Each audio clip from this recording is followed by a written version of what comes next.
Let's fix that. How does it sound now, Ben? But welcome back to Storyboard, the frame-by-frame into the metagame where we host creators and highlight kind of the immense, crazy, and amazing amount of work that they are doing with, their spare time. A lot of us all have day jobs, and it always amazes me to kind of see the things that people cook up in their spare time. So without further ado, let me bring on my guest, Gregory of World Building IO. Hello. Hello, welcome to the channel, Gregory. I guess, this is it. Well, this is the big leagues on Twitch. I But made it, mommy. you made it, yes. We're live, and hopefully there's no audio issues, because I don't really know what's happening with my Twitch right now. But Ben says we're live, so I'm going to take that as canon. That's what's showing up for me. So why don't you introduce yourself, Gregory? Tell us a little bit, about what you do and kind of the elevator pitch to your project. That's kind of what I tell people to give me. Yes. Well, thank you. I'm Gregory, and I run worldbuilding.io. It's a site about world building for TTRPGs, mainly Dungeons and Dragons, but you can use it for a whole bunch of other things. It's where I gather all the wisdom or highlights. When I see the big lights, I write a small article and I put it on there. It's also the place where I experiment with different kinds of technology that I can't do in my professional life, and then I use it. I flavor it with fantasy, so it generates names and things like that. So yeah, that's it. Awesome. And it's on the main screen. Cool. Yeah, so we have everything here, and there's a lot on this website. Like at first, I didn't really realize just how many things are here, but you have really started to fill this entire world with a lot of fantastic options. And I see you reference here like Brandon Sanderson and Matthew Colville. Those are two of my favorites. Two of some of my favorite creators.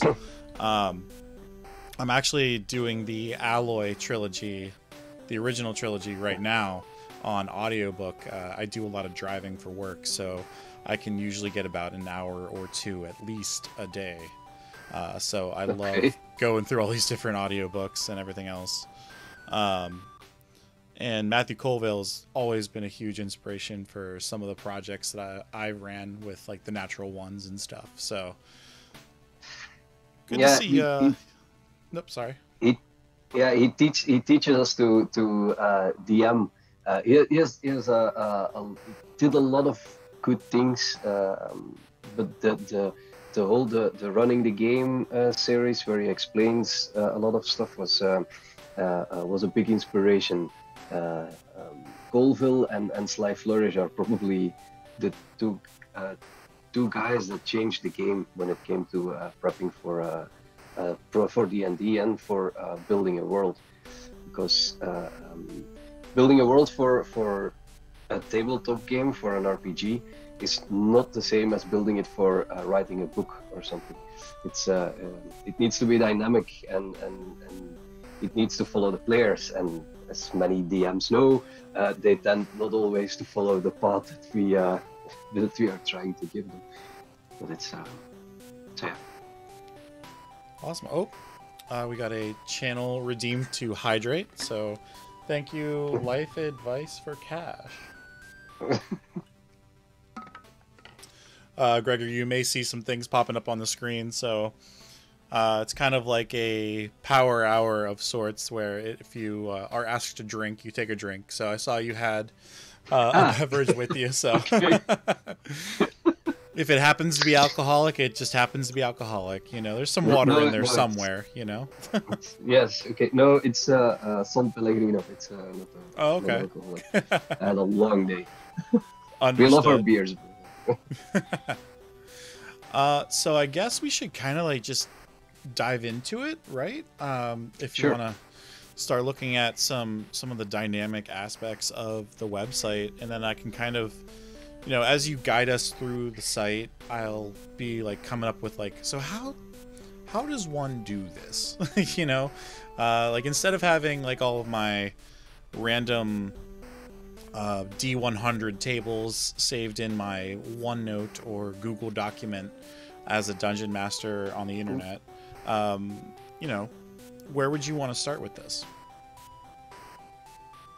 Well, you dropped momentarily. It's yeah, but take your pick. I don't know what is the most interesting. We got a generation of names, which is a technological nice thing. It's we got the generation of characters, but we got also the articles and a bunch of stuff. I don't know what you want to go into or want to go into first. It's let's kind of go wide first, or a little bit more simple. So let's start with like generating some fantasy names. okay. So the fantasy names, you can take a pick somewhere. So what it does is I created I used a Markov chain is a technological thing that resembles artificial intelligence. And what does it? It learns if you give me 100 names, it will learn how these names are built and construed, and then it will try to make up new ones. And most of the time, it succeeds. Sometimes it's he sees a logic where there is none, and that is why now you have you generated tiefling male names. So I have a list of 200. He makes a network out of this, so he learns how to write tiefling male names, and then he gives you a new list. So if you click the locks, so for the ones that you actually like, then you can lock them. And Poetry. That's an interesting name. I'm gonna keep that one on there. Just in. Yeah.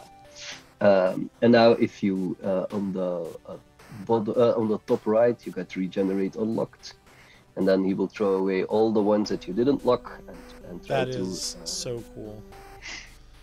And he will give you an alphabetic list, so it's A, B, C, D, E. Why is that? Because if you give NPCs names, try not to start them with the same letter. People get confused by it. So it's better to have very distinct names with very distinct starting parts of the word, and apparently it locks in our brain. So yeah. That is really cool. Is that just like more of like a neurological fact kind of thing? Yeah, there's a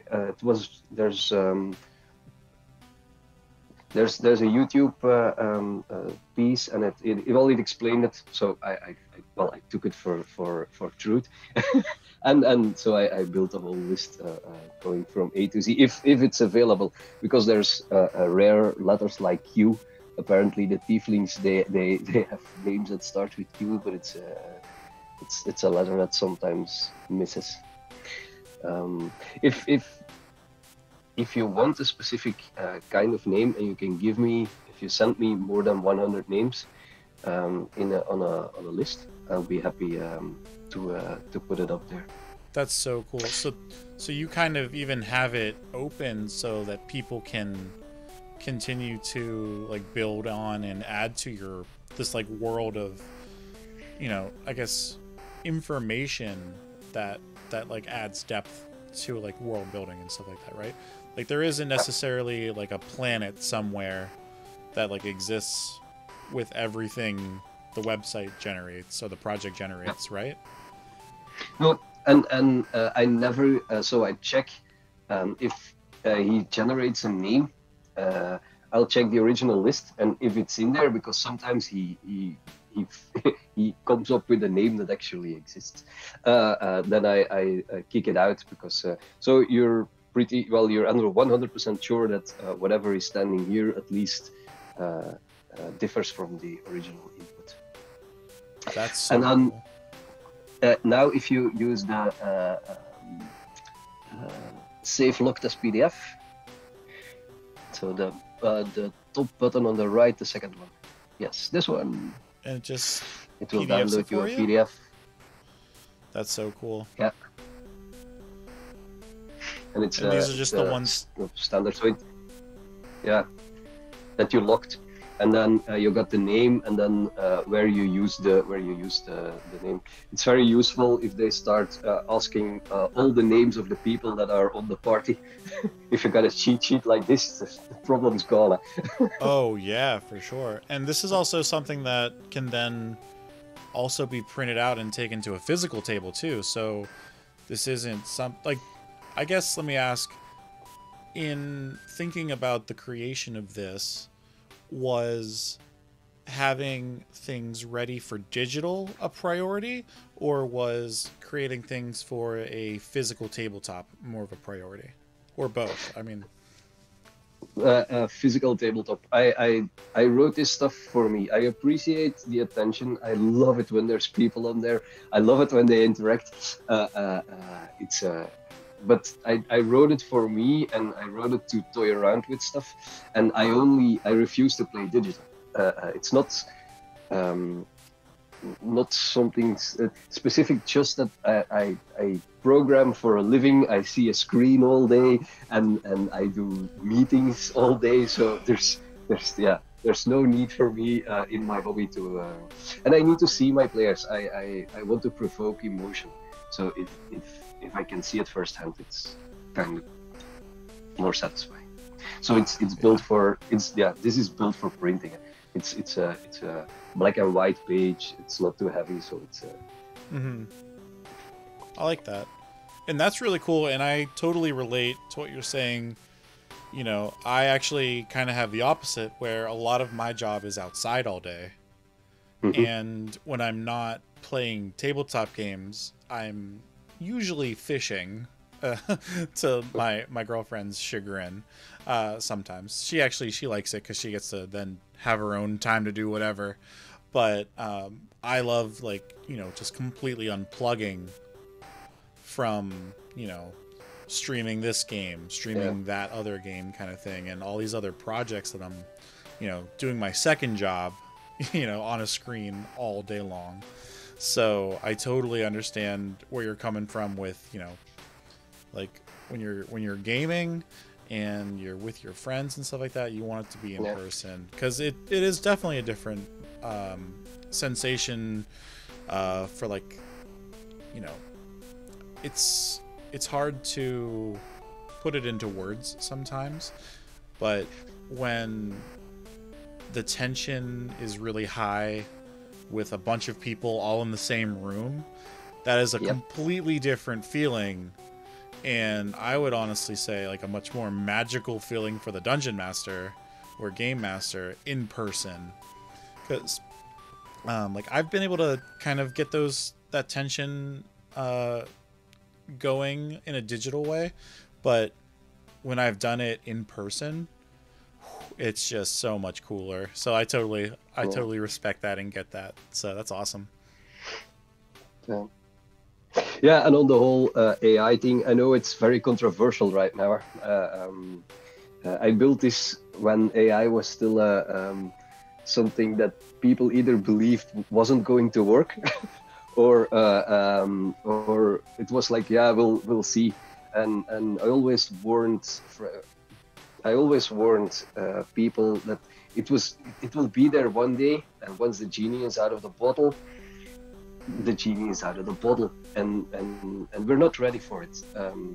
I'm experimenting with AI and prepping my game using ChatGPT and Artflow for and it's all very nice when it's prepping a game because it's throwaway anyway.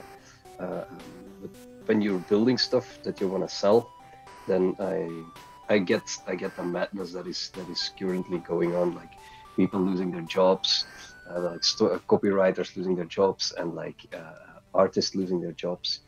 So I get that they're mad, and but we have to learn to work with AI. I'm afraid the genie's out of the bottle. Oh, definitely. I mean, I don't know how familiar you are with Reddit. I find myself on there all the time, and there was like a very big blow up on the art subreddit because someone had been, spending hours and hours, like hundreds of hours, for commissioned work for like a book cover, and they got like banned from the subreddit completely because they thought it was AI art. And like, no, like, do you want to see my my Photoshop layers? I have hundreds of them. With like the entire creation process, and it, that became like a mainstream news topic, so the AI question is definitely a hot one right now. But I feel like I agree with your sentiment where, we have to now learn to live with it. And I think, with stuff like World Building IO, this is a very like good cohabitation space where, you're coming up with like predominantly like 90% of the story, the plot hooks and stuff like that, because that's personal, that's involving your players and stuff like that. But this is a great tool to do that last 10% where you're like, I don't want to name this guy Derek and his friend Barrick and Jarek, and you know what I mean, like. So this is and sometimes they do. I mean, they we had a session a while back. They barged into a hotel. They started to ask people's name, and it wasn't well intended, but it was funny because I had to keep coming up with names, and I have these lists always in the back of my book. But there's about 10 or 15, so the 16th I have to pull out of thin air.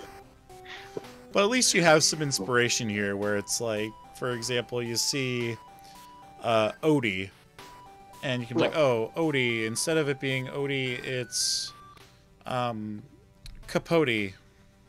Yeah. Or, you can sort of like riff off of a list too, which is kind of a cool thing, where you have, like 15 or 16 names. You can like take this, you kind of start doing the AI work yourself in that sense. But I think that's so cool how you were able to kind of have something learn to deconstruct and then reconstruct like syllables and stuff like that. That's super cool.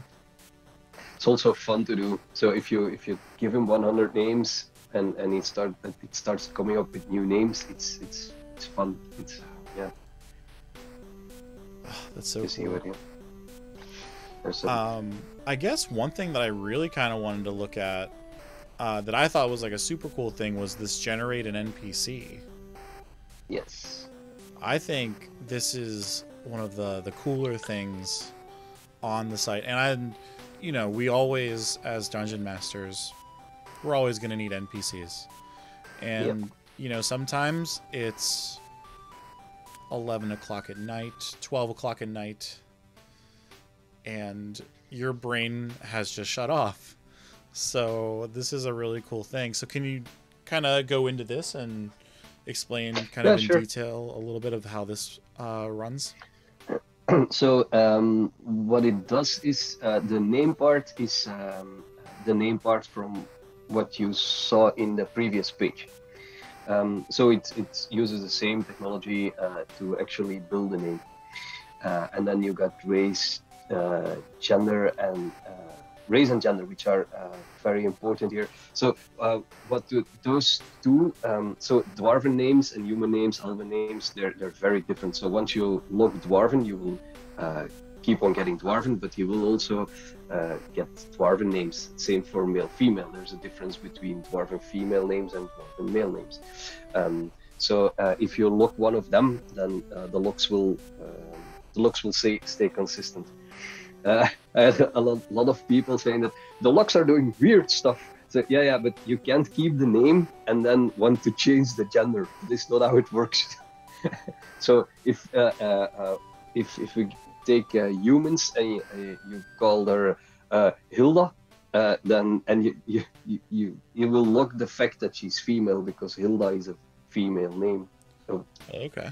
So yeah, so that is there, and it has race and gender, and then it has age, which is it has appearance. Why does it have appearance? There's a whole bunch of articles on where I summarize what people are saying on NPCs, and there's a lot of stuff that NPCs need. So they don't only need a name. Once your party starts to interact with them, there's a whole bunch of things.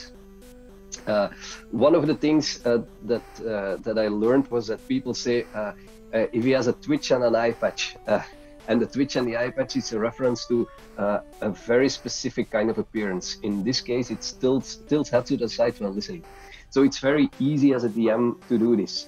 Voices are hard, I know, but if you tilt your head like this when you listen, your players will start to notice, and it's a very specific thing. This dwarven guy that has with a bent head, and it's kind of funny, and that's so they will remember him for tilting his head. The competence bonus here, it's a 5. It ranges from 1 to 7 or something, where the 1 is frequent and the 7 is very rare. It's what I count with my d20. So if this guy starts to fight, he will always have a +5 on everything he does. He will appear as a very competent guy. If after one session they wanna revisit him and they really love him, then I will specify the bonuses. If he's a fighter, if he appears to be a fighter, then he will be a fighter and not so much as a store clerk. Yeah. That is. But that is really cool to be able to do that on the spot, and then just like, it's a blanket +5 no matter what system you're running it in. It could be Pathfinder, it could be D&D. I mean, maybe it works in Powered by the Apocalypse, but it would be like super OP, so you might have to just re-roll it a couple times. But that's still very cool to be able to do that and just be like, you know what? And they're really good at what they do. They get +5 to everything. How did you like, I guess, is there anything that you can say about scaling that to 7? Like, was there, like, why cut off at 7, or is that just like your average with like D&D specifically that you kind of? Yeah, it's D&D specific. Once above 7, things become weird. Especially, you're gonna use it as a blank reference of competence. So if you encounter this guy and it's on a banquet and he's carrying a big hammer and he's a veteran fighter, so you'll use the +5 for everything. If it becomes a reoccurring PC, you detail the fact that the +5 is only happening for combat specific things. If he appears to be a mage and they revisit him, then but in the beginning he will appear very competent or incompetent for that matter, and that is the competence bonus blank. It's to get you out of the bind. It's no more than that. That's cool. And did you have to playtest that at all to really dial in the like 7 is as high as it goes, or? No, it's all stuff I got from listening to pro DMs or people that are very. So what I do is I listen to these YouTube or to these podcast things for hours on end, like 2-3 times, and then I make a summary and then again a summary and a summary, and then I find once there's a series of these things, like for NPCs there's a lot. Now there's a lot to do about using AI. There's a lot about world building itself, and so on and so on. Once there is a series, then I'll put in the effort to actually write the article, and so on and so on. And I had a whole bunch of articles on NPCs, so it worked almost out of the box. That's really cool. There's a save as PDF as well, and if you save as PDF here, then you got the shorthand. So it's here you go. So now he has really cool. He has all the info you had before, and then you got what is referenced as the OGAs, or these are the four or five ones where Matthew Colville, Matthew Mercer, Brandon Sanderson, the other Brandon, I forgot his name. It was like Null or Hull, I think. Yeah, Null. Yeah. Well, these guys, these are the ones. These are the topics that they agree upon. So on the top, motivation. Once you got motivation, it becomes really easy to roleplay. And then if it's a real in-depth character, add obstacles, relationships, the disposition towards players. So it's but that is only if they really start to like this Irradmundur son of Fagin or Bender. Yeah, a pro tip: read the name before you actually gonna use them. Save it, yeah.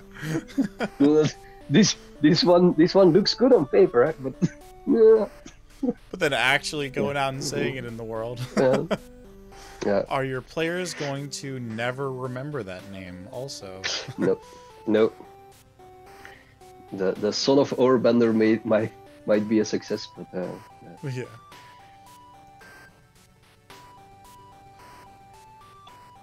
Huzadmi. A goblin child with a hero complex. Now that's an interesting NPC. That's so cool. And a competence bonus of 6. And it's a perfect example of something that looks bad on paper and actually is really easy to pronounce. So you have them both. Oh, I love that.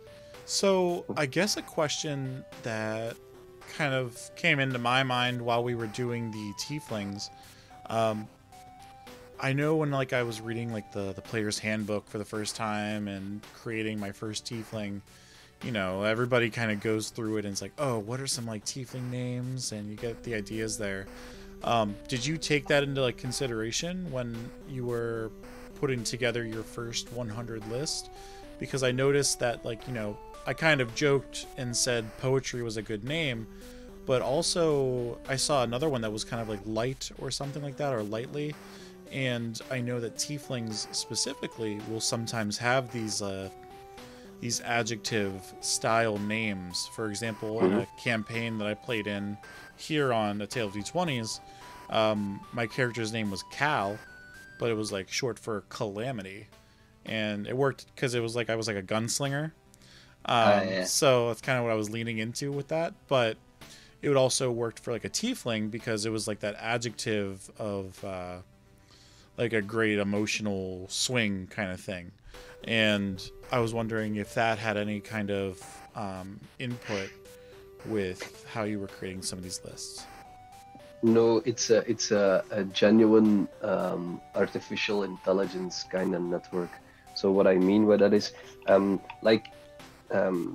if you start to help him and say, well, this is ore and this is Bender, and you got ore, gold, silver, whatever, and then you got Bender and fire, and then that's templating randomness, but this is artificial intelligence, meaning that I do not know how well. I don't know if I can actually call it artificial intelligence. It's a modified Markov II chain for the people that are into AI and listening. But I do not know. So he learns the how these words are built. He knows what is the chance the next letter is an A or ADM, for example. And the bigger the chunk, the heavier the value is. So if you say, well, I noticed the light. Well, if you give me 500 names and there is constantly the word the part is light, like light bringer or light foot, or and then he'll actually know that light is a very important part, and he will rank it as a high value, so it has a high chance of coming up somewhere in between. But after that he makes the whole matrix and that the chances in the tree, I don't have any control anymore. I can't debug it either. So it gives me names, and then that's it. And I can tweak the algorithm and seeing how much weight the next step will have. But it's tweaking. So I tweak it, and sometimes it comes up worse, and then I of course roll it back. That's about the process.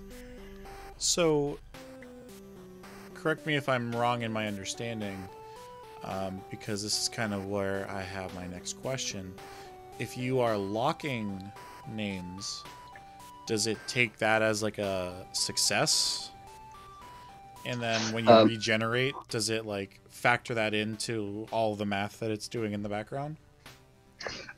Not yet, but it's something I wanted to do. So indeed, if you lock, I could positively reinforce the chain that was taken. Like this is a good path. You did well. Mm-hmm. And the other way around as well. If the name doesn't get locked, then not use it. As the easiest part, I started to add the locked names to the original list, and I thought it would be a good idea, because then once the name was taken, it wouldn't be reused anymore, because it would be in an original list. But the path gets narrowed, and all the words will start to look the same really, really quick. So it homogenizes like very quickly, because it sees it's like almost like a Pavlovian effect. Response. Response where, oh, this is the right thing, cool, I'll keep doing that. Okay. That's so cool. Unless you get a very big, I ripped 39,000 names of plants, and I ran them for a whole night. So he studied it, well, my laptop, and it's really nice laptop, and it's my working beast, and he ran all night, and then he made a huge part, but I can't put it up on the site for the simple thing that it's the network itself takes a huge amount of memory. So yeah, that's really cool. It's I'm really happy that it keeps giving me goblins, I gotta say, Gregory, because I love goblins. It's a random list, and maybe if people start trying it at home, they never got a goblin. Right? Yeah. Oh, the universe is telling me something. Because I always give my goblins like a Brooklyn, New York accent. So they always talk kind of like this, and it's just I always find it so funny to just have these little goblins running around with these big attitude kind of accents. So just seeing some of these names, I'm like trying to picture saying it out loud. It's like, my name's Flinch. You got a problem? Step off of it. You know. So that's really cool. And I'm like, I don't know if you noticed, I'm also saving these. I'm like, I want to use this one for later. So that's awesome. I guess what's the next thing? Like the shops, I guess, going right down the list. Yeah, the shops. It's this is a very personal thing. Why? From time to time, they really like to shop. I'm building a shop, building a shop takes a lot of effort, and it's boring. So the complete part, this one isn't done yet. It will probably, when I have time in the summer, I will revisit it. So what does the algorithm do? You give it X amount of gold. You give it a general direction. So here you have small and great shops. And then it starts randomly picking from sub lists. So if you say that you're a stable, then he will have a source list of horses and bit and bridle and straw and stuff like this. Or just an elephant.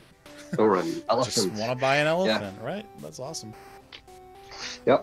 So and then here the pro tip is generate as much shops as you have players, because if a player gets really interested in these kind of shops, then and he really wants to go through it, then your other players need to be entertained, and if you have as much shops as if you have players, then they can peruse through these kind of things. Yeah, that makes a lot of sense, because everyone's going to have a different idea of what they want to do during downtime. Yep. So that is a great tip. And I see you also kind of have it planned with, you know, the general average of about 5 players, which is like kind of pushing it. So yes, and yeah, I run 5 now, which is they're very patient, and they know each other from a very young age. So they're very patient with each other, and which is it's a dream to play with this with a crew like that. But I can imagine that if you have a younger crew and little more outspoken people, then this might require a little bit of consideration. Yeah, it might be something where you have like a handout. Like, which store did you want to go to? Okay, here's the handout for that one. Yeah. Again, save as PDF, and then you can actually give them the whole page, and your there you go. Natural Nanisher 2 shots. Yeah, it's same technology. Yeah. So I gave him I don't know how many names, and then he came up with and this is actually a bad one, but sometimes it's also really funny, because you got if you generate another shop, it will generate another name for you as well. Let's do like a major no doza box.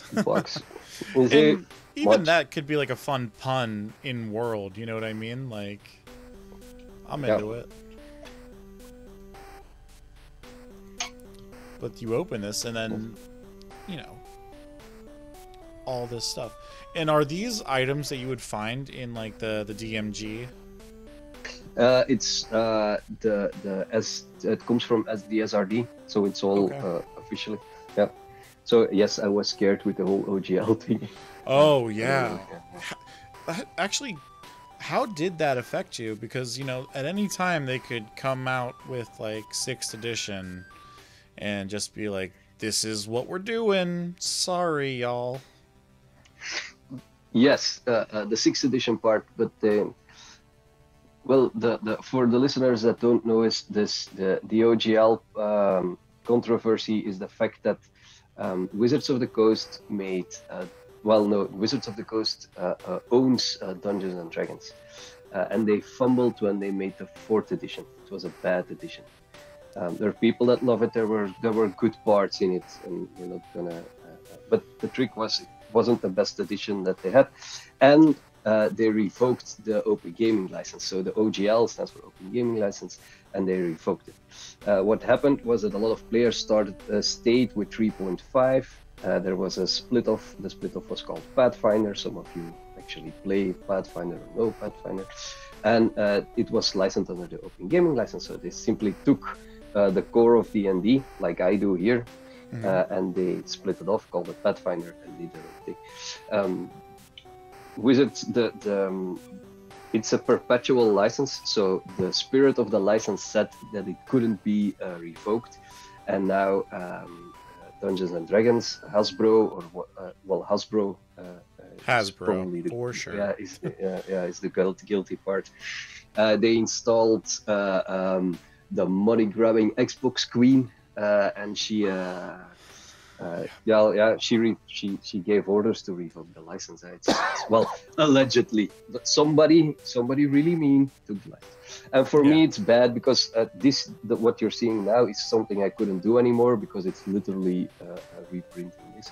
And then the community went mad, and it was a wild couple of weeks, let me tell you. And Wizards of the Coast didn't do any favors by announcing everything at like 2 o'clock on Fridays, 2 o'clock Eastern Standard Time, which for you is like what, 10 o'clock at night? 8. Yeah, and yeah. But everybody was scared because people made their living on it and so on and so on. And yeah, Yeah. it's bad. But they can, well, now everybody is scared for 1D&D or the sixth edition. But you don't have to be scared, because if even if they make it a great edition, everything is now Creative Commons, so they can never take it away anymore. And if sixth edition won't have an open gaming license, we'll probably stay with fifth. And we got the whole Pathfinder edition and so on and so on. And Yeah. Paizo, the guys that own Pathfinder are already preparing for it. So Yeah. we're good. Between they're doing like the Orc, which is their version of the open gaming license. I've heard Cobalt Press is also making their own version of it called, it's like Project Black Flag right now. That's what I heard. They're kind of making their own system up. And I guess from there it would, you know, kind of cultivate their own gaming license of sorts.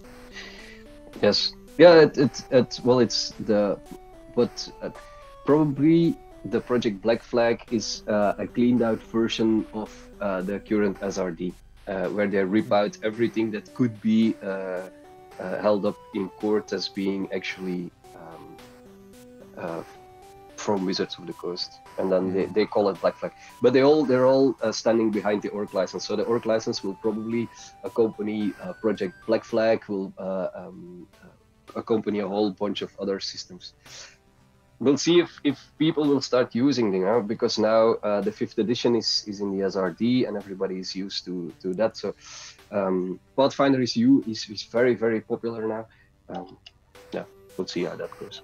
Yeah, I heard over at the Paizo headquarters, they sold out of like 8 months worth of physical books in like 2 weeks. So yeah, there's been an exodus for sure, which is good for them, you know? Like, yeah. They're a great little grassroots company. I mean, not a little biased. I've been recently talking to some of them with, like, on Twitter and stuff. They've been super welcoming too, which is, you know, been a huge thing for me. It's just the response from them has been transparent, fast, and, you know, Friendly. Really welcoming.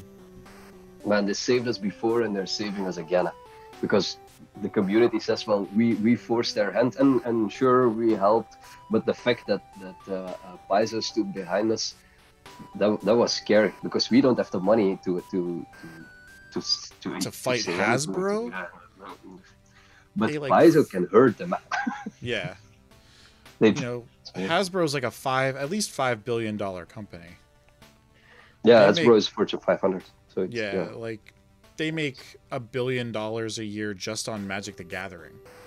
Yeah. That doesn't even include the D&D stuff, which, you know, now has Stranger Things, now has this new movie coming out next month, and has Critical Role half the time, and, you know, like, they're a force to be reckoned with too. And I actually just saw on like a mainstream news site that's actually like finance related, they were bashing Hasbro, and people are expecting Hasbro to drop like 28%. And I think it was like a bank that was like, we think that Hasbro's credit rating is going to go kind of in the crapper now because of all this. Yes, it was, but it's actually the other way around. Hasbro is in trouble for a whole while now, so they needed to make money. And the first they pressed Magic the Gathering with the 30-year edition and the $1,000 boosters you couldn't play.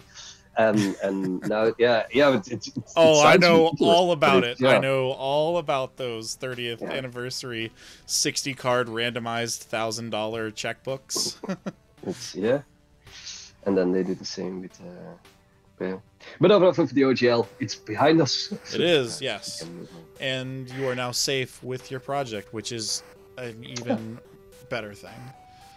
But that's cool. Like, and it's something to note too. Like, if I, for example, came up with 100 homebrewed items, would I be able to kind of like submit that to you and it would make it in here? Yeah, sure. Cool.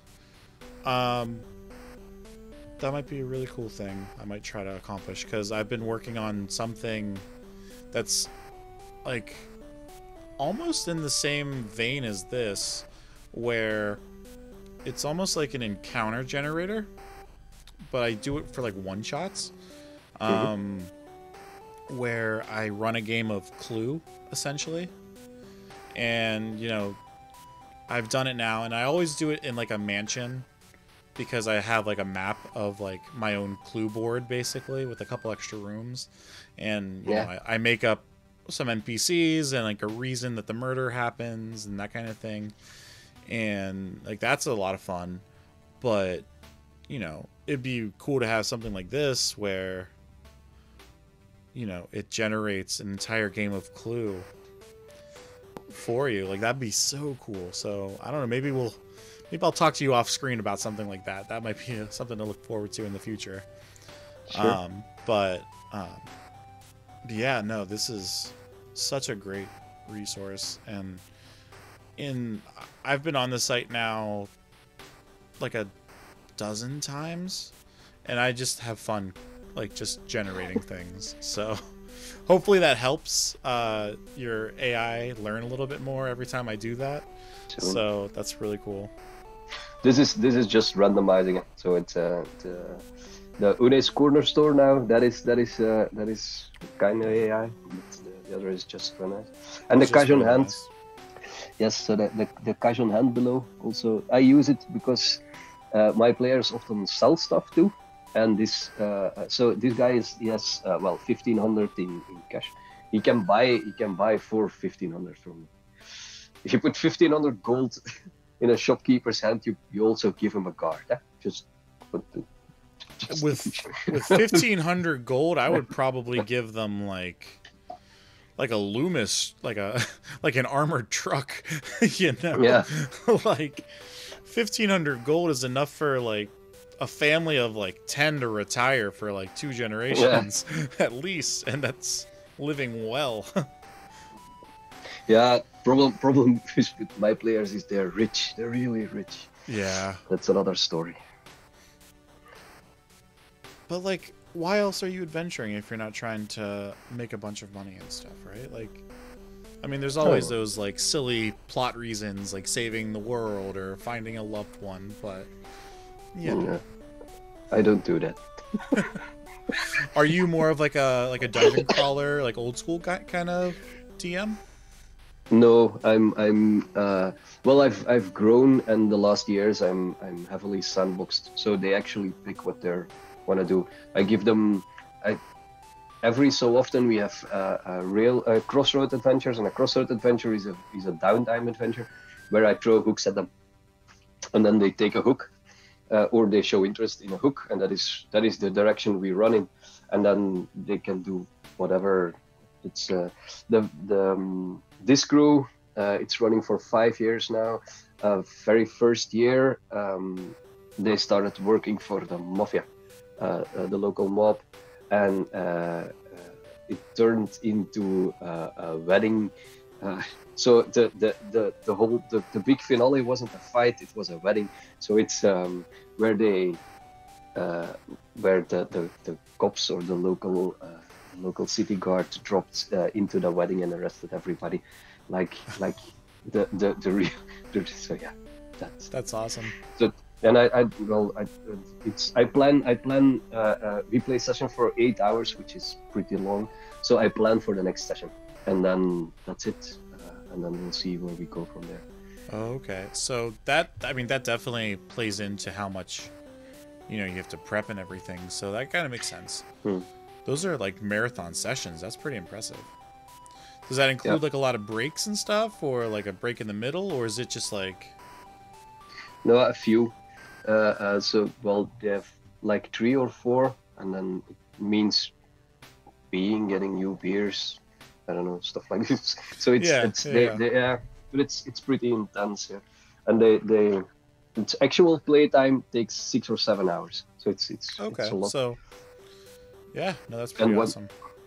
once every year we play 24 hours, and it means it's 3 sessions of 8 hours consecutive. Friday evening, Saturday evening, Sunday evening. That is That's a yeah, it's mad. That's awesome. You can get a lot accomplished in that amount of time, though. So yeah, and wow. it's and I sleep 24 hours after the 24 hours that we play. Because as a DM, it's tiring. It's incredibly fun to play, but it does. Wow. It puts a load on you.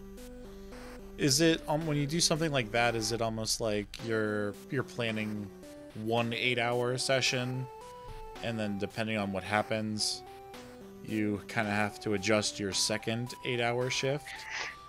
Yeah, kind of. So there's a lot of prep, so that there's a big sandbox, and there's a lot of possibilities within the sandbox that you can grab onto. So there's a lot of what I call floating scenes, and a floating scene is a scene that you can actually, it's something cool that is going to happen that fits into the main storyline, and then but it's not set in stone that it needs to happen, or that it needs to happen as it is written. And I got a whole bunch of those, like, well, 20, 30, and then we played 8 hours, which takes normally about 6, 7, 8, depending on how much combat is, how much is combat, and how much they diddle daddle on marketplaces and stuff like that. Mm-hmm. But then after 8 hours, we stop playing, and then everybody goes to sleep, and then the next day we clean up the venue, and then I separate myself and I start running around with papers like, oh yeah, they killed this one, and for some reason they fell in love with this NPC. So what can he do now to progress the story? And then that is so I stitch it all together, and then we go back to the table. Just classic procrastination DM work, you know. But it's not procrastination in your situation. It's like, no, I'm actually trying to like use whatever time I have to craft the next 8 hours of like these players' lives. That's awesome. That is super cool. So, I guess maybe we should kind of explore the other 2 areas of the site, if that's something you want to talk about. We got the library. Yeah, sure. The library, it's a big archive of all the articles I wrote in the meanwhile. As a clear example here, you got the people and the NPCs. So it's the whole bunch of, these are all people that spoke about the NPCs, and then all of the last part is the conclusion. And if you go through all the pages and you read or you listen to the actual big guys that because it's not my ideas, it's just summarizing. The last part is my idea, that's summarizing. And then if you then use my NPC generator, you'll see that it's actually following exactly those rules. And we had a big Twitter debate. It's a while ago now, but that's a bunch of people on Twitter came to me and they say, well, this is how I do it. And there's a lot of people that just like, I need names and skills and so on and so on. And that is where the limp and the eye patch come from. So that means give them something in their personality, like or in their appearance, like a limp or an eye patch. And they'll remember the limp and the eye patch. They don't remember long, short hair unless it's very specific, or color of the eyes. It's useless. Yeah. I've found that using those same descriptions usually doesn't do a lot, but they definitely remembered the one NPC that had 2 hooks for hands. Yeah. Sure. No, but it's true.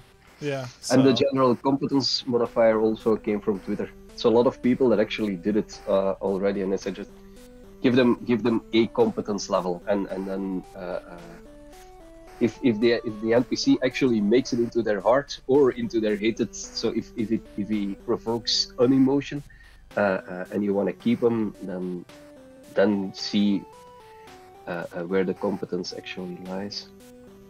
That's really cool. That's Oh, and then also you kind of explain how it all works in there Yeah. as well, which is cool. Yeah, I did it after the release. I got a lot of good feedback on it, and then a lot of people started to complain because the locks interchanged. And then it's like, if I lock the name, then it also locks the race and the gender. Yeah. Like, yeah, and stuff like this. So that is what I try to explain here. That's really cool. And I love the fact that you're very like transparent and open about like where your inspiration's coming from. You know, I think that's like a really cool thing that you don't necessarily see a lot of people in their projects, like whether or not they're afraid that, you know, something's gonna get hit with like copyright or whatever, or they don't want to seem like they're stealing or too derivative or whatever. But you know, I like having pop culture references in my stuff. I like making homages to tropes that already exist. You know, there's a reason they exist and that people like them or they don't like them.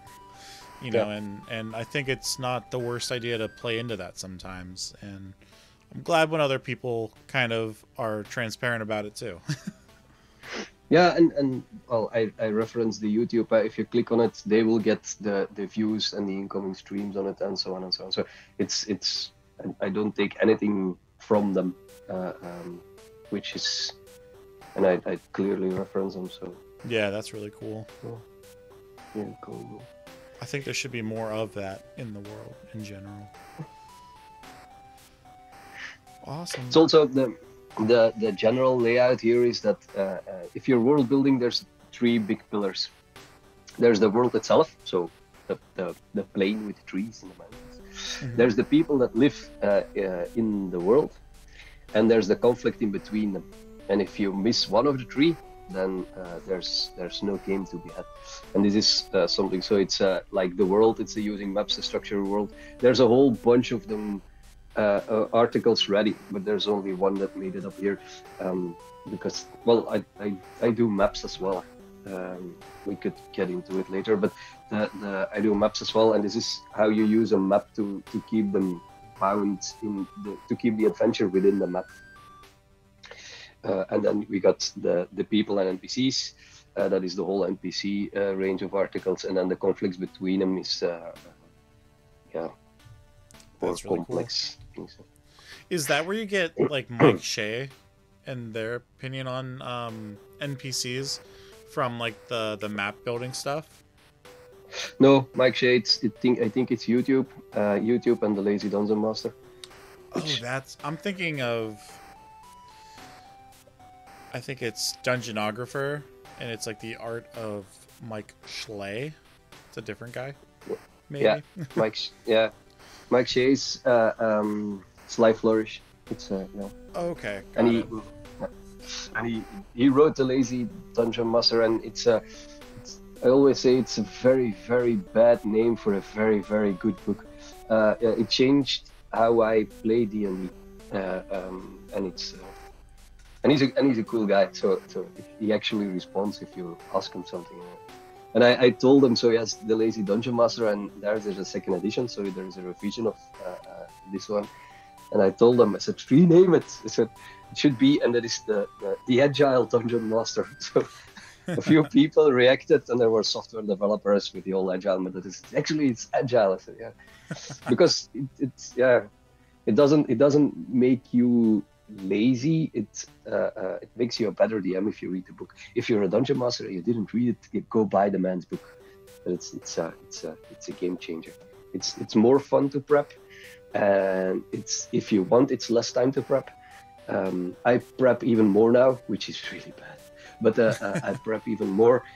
But at least it's more fun to prep, and it's my game got a lot better the last years, and it's largely thanks to this book. That's awesome. And everybody go out and buy this book, or I don't know if there's an audio book. Yeah, Michael Shea, free sponsorship if you want. But There is an No, yeah, audiobook? there's an audiobook. Yes, even from the second edition. It's on Audible. Also not a sponsor, unfortunately, but it's Audible, if you want to sponsor our podcast and anything like that. We are already on your platform as a podcast, and we would love your sponsorship dollars. So, yeah, We did get a question from the chat. We might have kind of mentioned this a little bit, but just to reiterate, for God's Envy, how can people add their own things to the overall repository of World Building IO? I think it's kind of like your 100-item list kind of thing. Yeah, if you want your list, then send me a mail, and and if you send me a mail, then I'll be happy to run it. There's no interface where you can actually log in and put it in there. I could build that, but it's also I'm busy, so it's I never built that. If there's a lot of people that would ask it, then I would actually consider it. But it would also be great for me, because then I could actually structure it, like give people input fields to put in the names and stuff like this. But if you send me a clear text file where it's separated by commas or by new lines or whatever, then I'm happy, and then I'll run it through. I'll put your name on it. You were the one that gave me the names. And then if it's exotic, because there's enough name generators, and go and use them. But if you got something really exotic, like I don't know, green fey dragons or something, and you can give me a whole bunch of names, or you want something really, I like old wooden ships. So I got like 200 or 300 names of them, find existing ships, and then I use them to. Oh, that's really cool. Yeah. But that's not going to change names or anything, right? That's just kind of like a randomizer from an existing list, or will it start generating new boat names from that list of 200 or 300? It will. No. It will start. None of the original names will come out. So it will. Yeah. And once I go over 100 names, he will actually give you a whole bunch of new them. If you want to read, so send it at postmaster at worldbuilding.io, and then I'll be happy. You heard it first, everybody. Is there a place on the website to find that also, like if you're on the main page? Oh, yeah. To find what? Sorry, connection I think was going in and out a little bit. Oh yeah. Yeah. I was asking if there is a place on the main website page for your email address for people, so in case you miss it, I'm gonna put it like in the chat right now. But also remember, everybody, if you are ever just on the site, at the bottom of the page, you can also find it there. So cool. And then what's the workshop? The workshop is the overall. It's a generation of the shops and the names, and so it's a page where everything comes together again. So. Got it. Okay. Yeah. That's awesome. No, so we still got a few articles, and then I think we're more or less through the whole thing. Cool. Is it still in the library, I'm guessing? Yeah. Back to the library. There you got the whole backshooting Cats and Diaries, which might be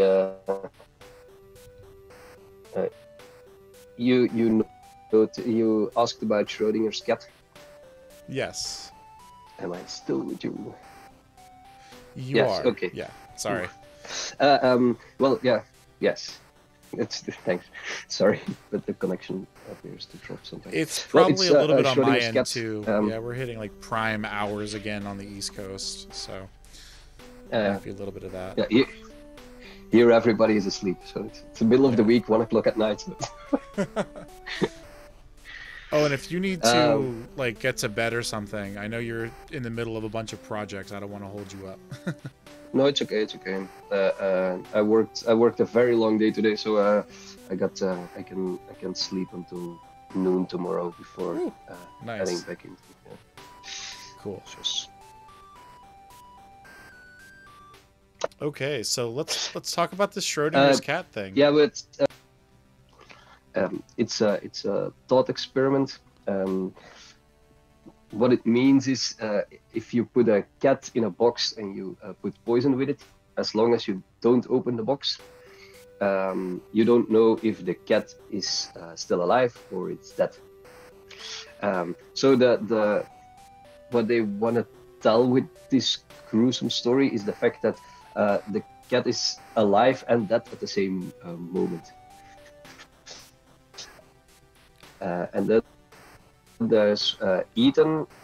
He mentioned Ethan Schoonover's kobold, and it's he says as long as you didn't tell the story yet to your players, it didn't happen yet. So it's not because it's on your page or it's because it's written in your world that if they didn't like it, you can put it away. If they really like it, you can expand on it, and so on and so on. That is Schoonover's kobold is the fact that if you didn't tell it to your players, it's not real. Once you told it, it's definitely there. I don't ever change something that you told them to be true. But that's the whole, and it fits into the whole Sly Flourish, Lazy Dungeon Master thing as well. So that is how I run games now. So I got a main storyline. I got a lot of scenes which might or might not happen, and when I play them, I simply cross them and I said, this is played. This is true now. There's a bartender now that is called Berta, and Berta has an insane laugh, and so on and so on and so on. Once it happened, it happened. But Berta might be in my notes as long as Berta isn't has shown she doesn't exist. That is the whole thing of the Schoonover's kobold or goblin. I don't know anymore. Yeah. So I guess a question I have for you for your dungeon master style, how do you how do you keep track of those changes as you're going through an 8-hour session, for example? Do you just do you have different scenes written on like a sheet of paper, and you kind of all right, well, we kept this sheet, but the other 3 sheets are going to go over into this maybe pile for later kind of thing? Yeah, exactly. Oh, cool. Yeah, there's and it's by accident, but I print my notes, so I got 10 pages. I don't always write new 10 pages, but I take 10 pages to the evening, and then I got a blue pen or a red pen, and I write notes on it. So they like this is played, this is skipped for a reason, and so on and so on. So that later in the week, when I have to do prep again, I can actually really see this is played because it's blue ink on a black and white printed paper, so which jumps out. Awesome. It's interesting to me because I like to see how other people, if you ask them pop the hood on their vehicle, I want to see what's under there kind of thing, and because whenever I'm doing it, I do a lot of digital stuff, fortunately and unfortunately, for the reasons we talked about at the beginning. So if you missed that, check out the VOD later. But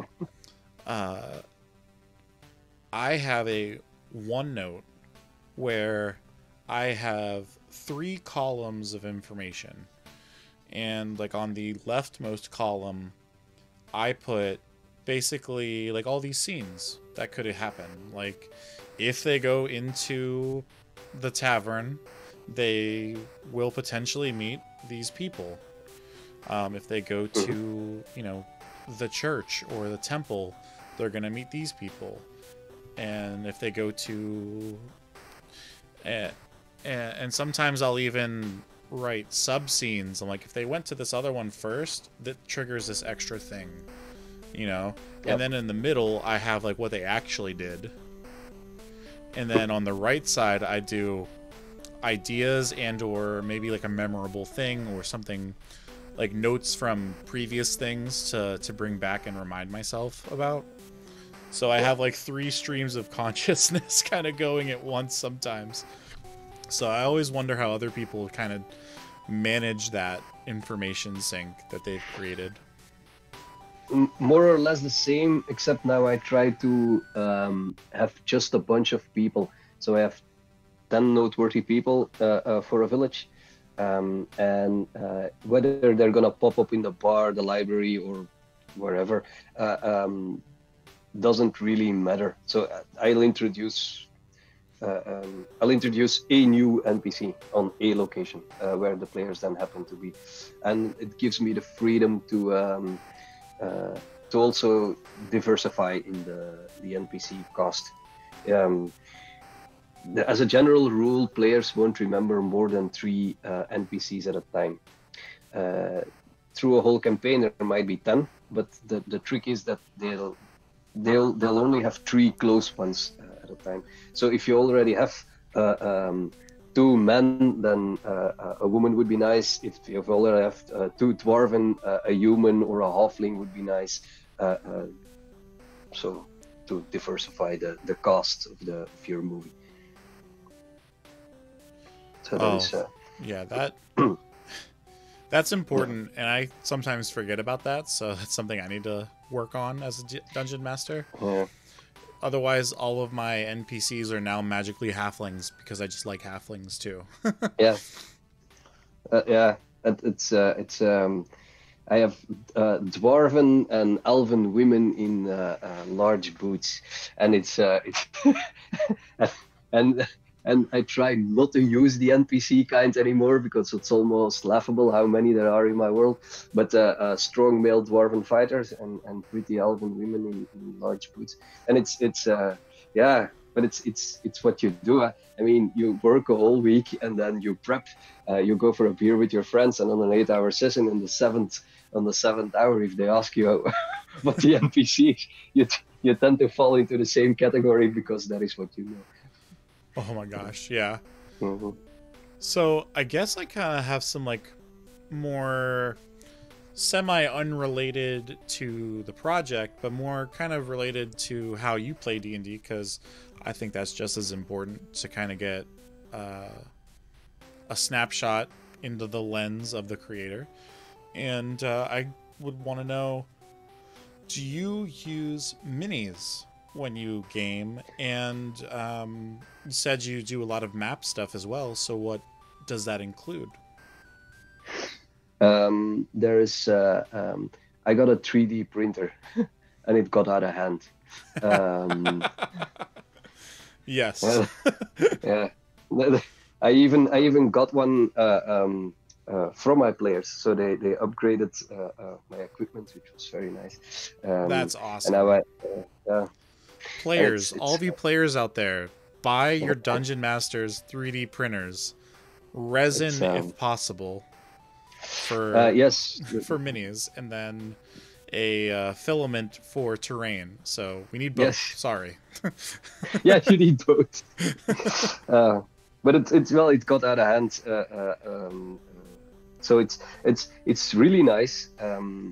It's actually really cheap. So 3D printers don't cost that much money anymore. You don't need top of the line printers.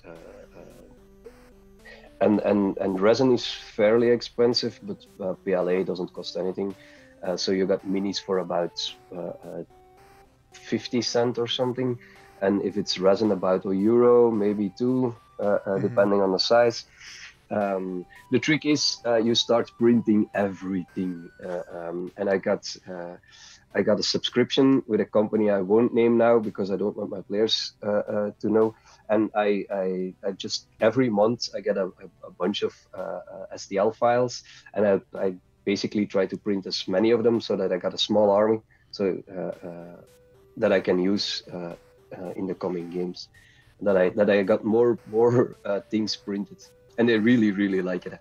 If I put it out of the box, my friends, which are we're about 40 something all, they all become little children. So they pick up the mini and they have to see it what they're fighting, because it's very visual and very real, and you can even hold it.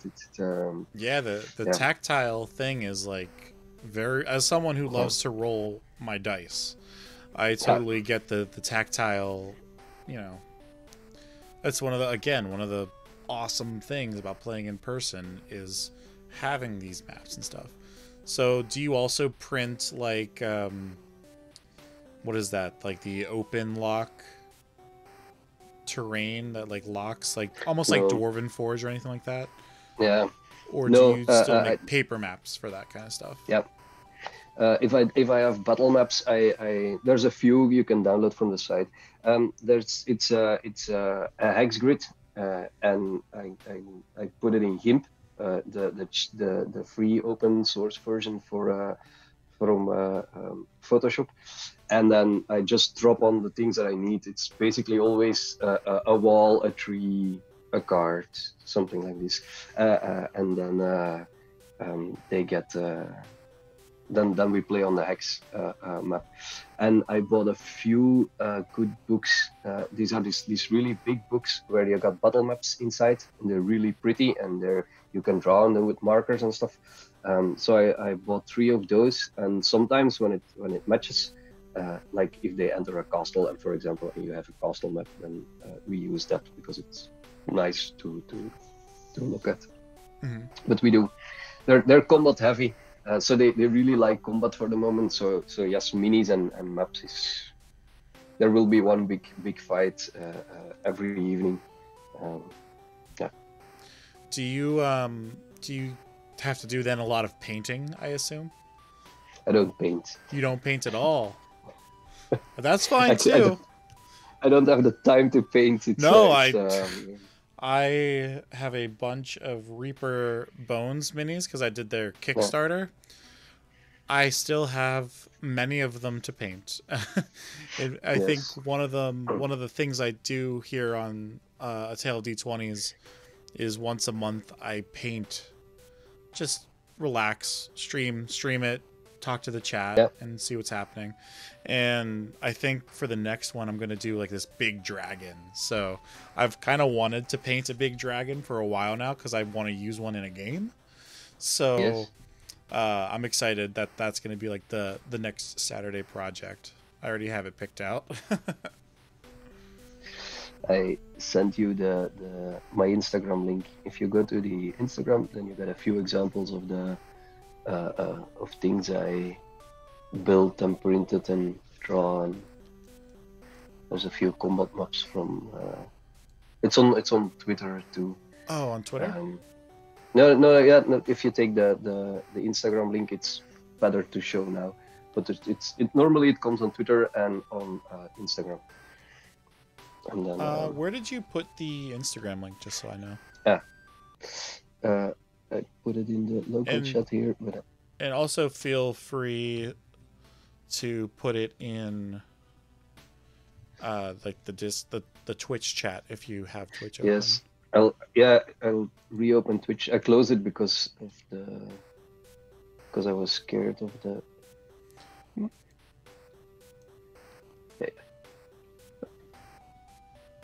But I will also throw it up on the big screen. The big screen. The big screen. Oh, why is it a bunch of dots? That's very strange. A bunch of dots? Yeah, I just got 3 stars. Maybe because it's a link. Oh, does Twitch not allow you to put links in? Sometimes no. They don't want you to promote stuff. If you put it in, do you have Discord open by chance? Yes. If you drop it in there, I will. There we go. Perfect.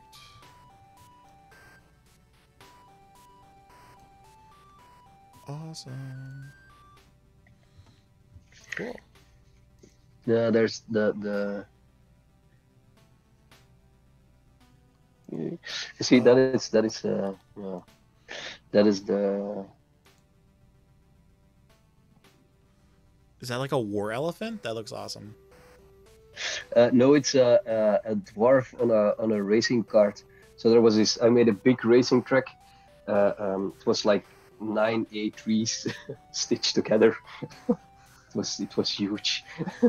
And then they had to race around. It was for the 24 hours marathon we did we did last year. And one of the things is that there were town races, and luckily they actually did the town race. So they built a cart and they raced around and so on. And that's one of the minis I printed. I bought That it looks from a really humble good. bundle. Yeah, it's a really nice. It was a really nice set. It was, and I got it in a humble bundle. So I sponsored a few poor kids with a handful of money, and I got a huge set of STLs. I And, love and humble bundles. uh, So you're speaking my language when you talk humble bundle. I am. Ask any of the other people on a Tale of D20s or on Amateurish Productions where I do a lot of the streaming stuff. They'll tell you I constantly bombard them with all of the buy humble this. bundles. Yeah. But it's yeah, it's nice. I mean, um, it promotes the creator often with something it's difficult to sell, and then and you give money to a good cause, and you got a Yeah. lot of material. It is. I really do appreciate the fact that they have such a great platform for smaller creators or less mainstream software developers and stuff to kind of have a voice, you know? Yeah, It's not necessarily the point of it, and I understand that, but as much as, you know, I've been happy to donate to good charities and good yeah, causes with my money, I've also been way more open to buying sound packs off of indie developers and indie composers because like the song that's playing right now in the background was from Humble Bundle. It was in one of their big yeah, music packs, you know, and you know they're selling them as video game music, but you know what is the point of video game music other than to just add more immersion, which is, you know, yeah. always as dungeon masters what we want to do with our players. So you know, and there's some really good stuff. Like right now I'm playing some chiptune stuff, and I like having that like old school vibe about it with like it Mhm. being like the synthesizers and stuff like that. There's just something about rolling dice and listening to some heavy synths that I like. But yeah, these minis look fantastic. Yeah, there's Wow. that's yeah, that's so that's yeah. You got the very excited players. It's all the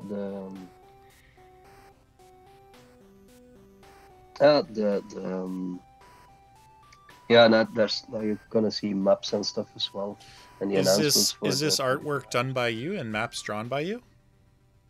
uh the middle map is done by me. Then if you go lower a little bit, then the map on the right is done by me. I've drawn the complete world and everything in between. So it's Wow. and I have for the people that like critical hits. Mm-hmm. So the lower left there, I made a bunch of cards for the old guards players and DMs. There used to be a big book, and it described critical hits. So if you rolled a critical hit, it wasn't just double damage. It would like explain what happened in the most gruesome way. And I missed that. So So I adapted it for 5e. I put the scale right so that the a chance on the head is very low. A chance for a critical hit on a leg is very high. And then I did it for piercing, bludgeoning, and slashing damage. And it's gruesome. That was the whole point, to get the whole gruesome thing back. Yeah. And it's available on Game Crafter. Oh, Takes cool. about 19 euros. I'll give you the link as well. Yeah, please feel It's free to share all links, you know, whatever. and I don't make any money on it, so I sell it as cheap as possible. So it's pure to enjoy. It's if you give feedback like something that is not clear or something, I'm always available to. I don't get that many customers, so before I get famous and have Yeah. become the next big me in Hasbro, then now you can still give your input and so on and so on. I will also gladly, if you find something that is cool or new and I put it in there, I will give you credit. But there's no profit since I sell it as cheap as I can. Mm-hmm. Just like at cost kind of thing, to just get it into people's hands. Yeah. And if it gets if it would get out of hand at a given moment, then I will order, like, because it's print on demand, so it's fairly expensive. Yeah, it's $18.99. Cool. Yeah, totally. Throw that into the chat as well. I want everybody to be able to find as many projects. I didn't even know you had all these extra projects. That's super awesome. So you don't do any software mapping then? That was my next question about the maps that I was going to ask. Because it's really old school. So it's pen and paper, and I draw what I need for the world. There's a project in the works to actually put them all into a book, because many people would like the book, but it's a big project and not the main one right now. I still got all the originals. The submarine, if you go a little lower, you see the submarine. The submarine, it's actually even graph paper. So before there was Photoshop, you had like pieces of paper and you drew on them, and you could have see-through paper, and then if you put it on top of you can actually correct. So I did several layers for the whole submarine thing, and then I put them into GIMP as actual layers, and then cleaned up the whole drawing. Oh wow! No, that's really sweet. I am into that. That's cool. And that is the submarine thing will be available end of March normally. I see you have like an interior and everything too, which is pretty cool.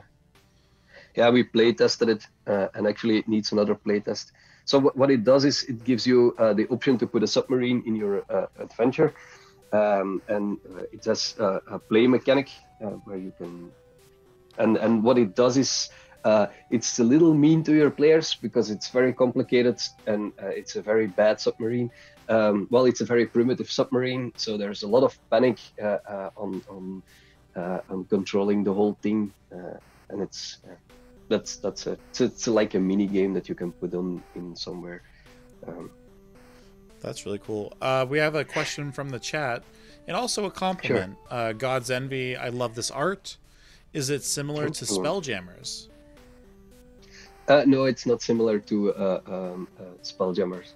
So it's a really small thing for now. We'll see what kind of turn it takes. My players really enjoyed it. There's a lot to work out to make it into a bigger thing. So now, if you're a DM, what I did is they encountered pirates and they got along with them. And then I used the submarine. So the pirates took the submarine. They didn't know how it actually worked.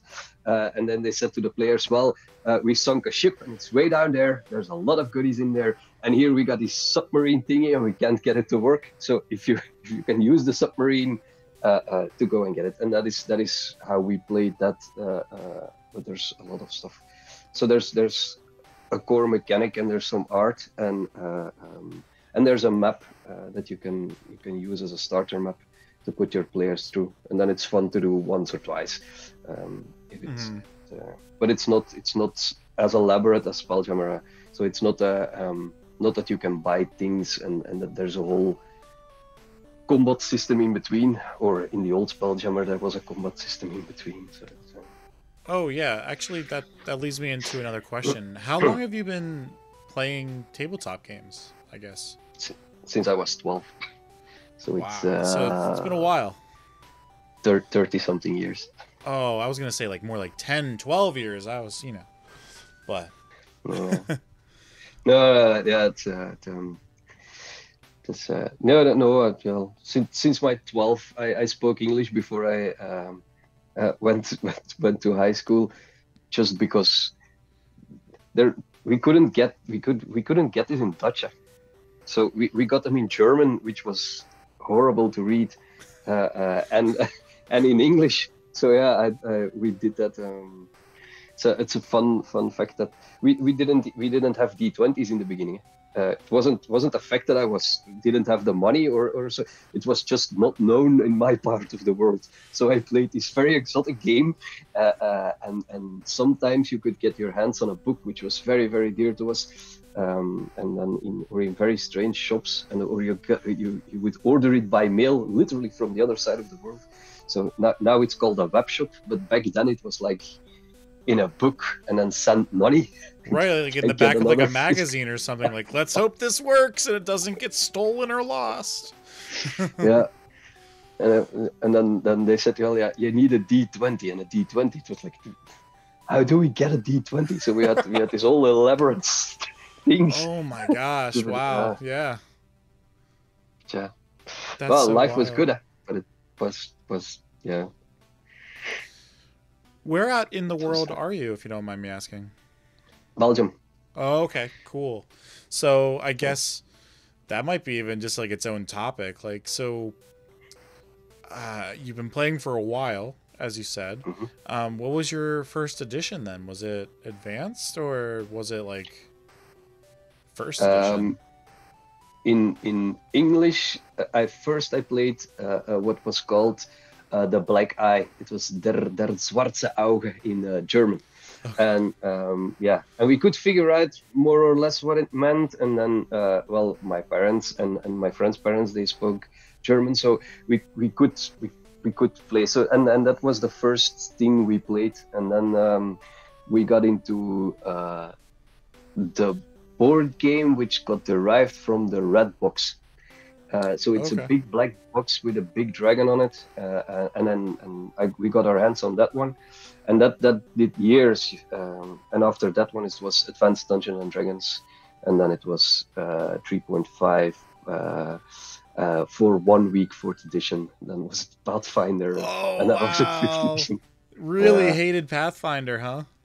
Or no. 4th edition. 4th edition. Sorry. 4th edition. Yeah. And we I forced my players. So I had a blind trust in everything that was going on, and so I told my players, well, we're gonna switch to 4th edition. So they all bought the books, and then they came in and said, dude, we're not gonna play this.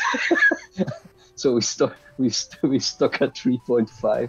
Yeah, and then we had a sidestep on Pathfinder, which was really, really nice, because now the with the whole OGL debacle at a given moment, I was actually looking forward to going to the new Pathfinder. I've actually started learning it and playing it, and I like it. It's not 5th edition, that is for sure. There's a lot of leeway and freedom with 5th edition that I think, and you could probably answer this better than anybody that I've talked to. I've heard that it harkens back to that 1st edition, 2nd edition, where there's like a little bit more freedom in how you want to do something in comparison to, say, Pathfinder, where there's a rule for that. Yeah, there's the Pathfinder and D&D 3.5 are very, well, in my opinion, are very So there's a rule for that. So there's no discussion at the table. If you want to do something, there's a rule for that. Problem is you have to know the rule. Good part is if you do know the rule, it's all very clear. You play it and time goes on. But if you have to go and look up, so it puts a little more strain on either the dungeon master or on your group as well. They have to know the rules. Pro tip: if you play with a group, and they want to be wizards or they want to be clerics or so, just if you don't know the rule, you won't be able to do it. It's as simple as this. It's not, yeah, but it's here in the book. No. If you don't know the rule, it won't work at my table. So that's and it's not me that needs to know the rules. I need to tell a story. Exactly. Oh man, same place on that, because like I rely on my players. I'm like, you have to know your character because I can't babysit everything that you're doing. Yeah. and you can look it up, but not now. So if you want to do it now, and you don't. So that is the rule. And fifth edition was really great. Why? Because it leaves everything up to the judgment call of the dungeon master, which makes it easier for dungeon masters because it's your call. And it's fun, and you can put your stamp and flavor on a table, which is all very nice. On the other hand, there's a bunch of players that don't like this. There's also a bunch of dungeon masters that don't like this because they don't want to make judgment calls. They want to play a game. So it's either or. Yeah, it's depending on what you like. Mm-hmm. And where do you end up on that spectrum? Do you like having the rule, or do you like being able to make that judgment call and fudge it a little bit? I would love to have the time to be the man that plays 3.5. So I would love the rules, but I need to know all the rules, and I need to know the especially since there's a whole lot of new additions coming to games and so on and so on. And I don't got time for that. So, yeah, we're adults. We have way too much stuff on our plates. So it's until I play in the retirement home, it will be 5th edition or 5th edition like games, so that I can make judgment calls. Yeah. Man, that just made me think of something. Like, I'm sure it already is happening with some elderly folks. That they're like getting together in retirement and playing D&D like all the time, because that's what I am going to do. But it's like a fun thing to think about, like, you know, in like the next 10, 20 years, you're going to see so many people, you know, having so much more available time to play Dungeons and Dragons. And what is that going to do, and how's that going to shape the hobby with people coming back into it in retirement years? So that's a really cool thought. I guess Gregory, we've kind of covered everything. Is there anything else you'd like to kind of plug or chat about with World Building IO that maybe we kind of lost track of or anything like that? No, keep your eye on the site or on Twitter or on World Building. We got the submarine project coming up. We got Brothel Booster coming up. If I ever get it into working, it's a supplement which covers brothels, but it's sensitive, and I don't want to be the I don't want to offend people. So I try to be very careful with the topic. It's a project that is long in the works. Why? Because players often ask if they're in a bar. The subject often comes up, and it's a very awkward thing to discuss with your friends. Yeah.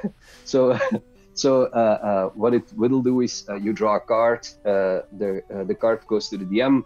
The DM has a book, and it has playable hooks, so it makes drama instead of an awkward conversation of the erotic standard with a friend. So it involves the fact that the pimp comes in between, or the jealous boyfriend comes in between, or something like this. It provides drama.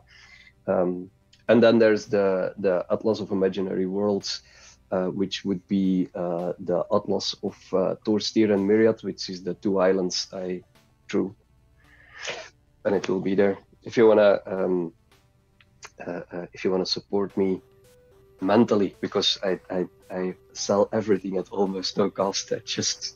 I want to be famous. But then go to that. That would be nice. Yeah, of course, and it will all be on the site. Yeah, so we have the site already in the chat, everybody. I will drop it here again in case you missed it. I think, you know, I'm all about making sure that we support the guests here on A Tale of D20s. It's super important to me because, you know, why are you taking the time out of your day to come here otherwise if you aren't going to, you know, be able to showcase your work and then have the ability to have other people that didn't see it. So yeah, it's in the chat. Check it out, worldbuilding.io. I've had a great time using it. I've generated probably a dozen or so characters, like NPCs at this point, and I love name generators. I love D100 lists, so this is right up my alley. I have these types of things bookmarked so I can just click on them at any time and start generating stuff either on the fly or in my prep. So Gregory, I'd like to thank you for coming on tonight to Storyboard, and thank you for taking your dome off a little bit and showing us the inner workings of your brain and how AI can work in Dungeons and Dragons without it, scaring everybody off of a cliff. Yeah. Like I think that people saw that thing with the OGL with the fake leak about AI dungeon masters and like kind of freaked out. And I think it's like we talked about, and like you said, we're gonna have to work with AI, and I think this is a beautiful way to kind of take it by the hand and have it do what you need it to do while still being a human and creative.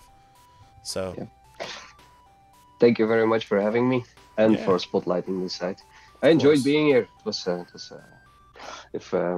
if there's anything else I can do for you in the or for your listeners, I love the interaction, and so that send me a mail, drop me something on Twitter, on Insta, on postmaster@worldbuilding.io, anywhere, anyhow. I'll be happy to engage. Of course, yeah. And while I don't know if we'll be able to do an 8-hour session, maybe someday in the future we'll be able to get you on here to maybe play some digital D&D, just because the distance is really rough, and I understand that. But I could also find myself in Europe sometime in maybe the near future, and I'll hit you up and let you know. We got beer. Well, say no more. Getting my passport now. Yeah. Well, it's a lovely place to visit if you'll be around. Awesome. So always welcome. Cool. And so just make sure you keep us updated with all this future project work that you have coming out. And everybody else, thank you for joining us here on Metagame or Storyboard, the frame by frame into the metagame. Make sure you hit that follow button if you aren't following. If you enjoyed this, we'll be coming back in 2 weeks with 2 creators that are very close to me over at Amateurish Productions, talking about their world Mitra, and a couple more things already planned out. Some personalities that I really hope to get on here soon to talk about Pathfinder, to talk about world building, and it's going to be a lot of fun. So again, Gregory, thank you for everything, and we'll see you all on the next one. You're welcome. Thanks for having me. Bye-bye. Bye. Let's see here. While we're still live, and let me see if I can find someone to raid.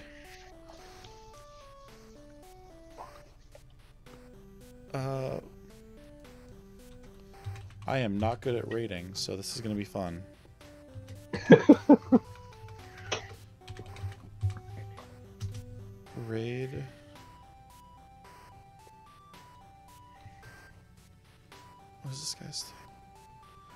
Forging Winton or Thai Tiger.